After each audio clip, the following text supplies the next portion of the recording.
I'm John Croft. I've come all the way from Llanblobwell in Oswestry in Shropshire to have a look at two very, very rare musical instruments. These belong to George Formby back from the 1930s, the mid-30s.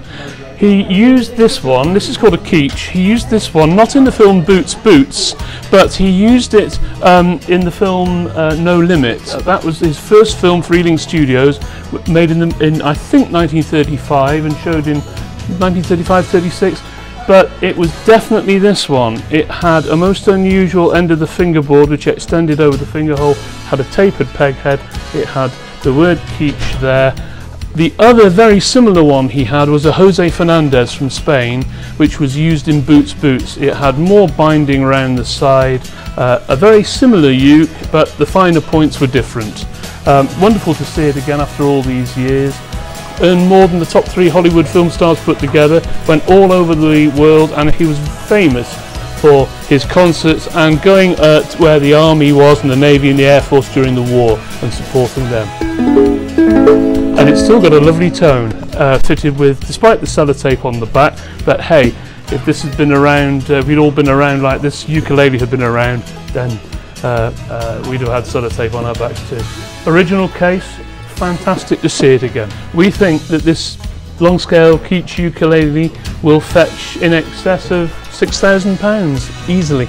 Okay, this is a Dallas D model. Now there's a lot of questions about this, but very simply this was a D model that I believe he played once for one song in the film No Limit.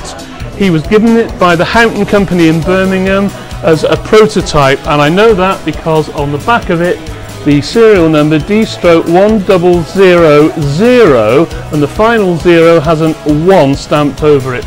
That is exactly the same as on his E model, the slightly superior model he was given by the same company.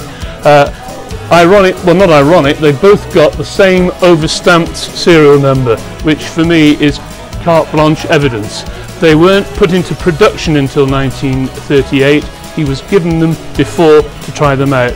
This is unquestionably an early, well, the earliest, the prototype D model that was made. Yeah, I think I was going to say 8 to 12.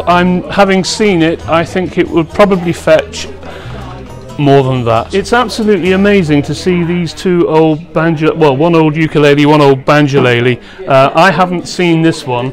I've looked at it closely. It's in fantastic condition for its age, despite a missing fret here, and it's lovely to play it again. Okay, I'm very lucky. I own 2 of George Formby's Gibson banjoleles myself, but to see another 2 instruments that Formby played is terrific.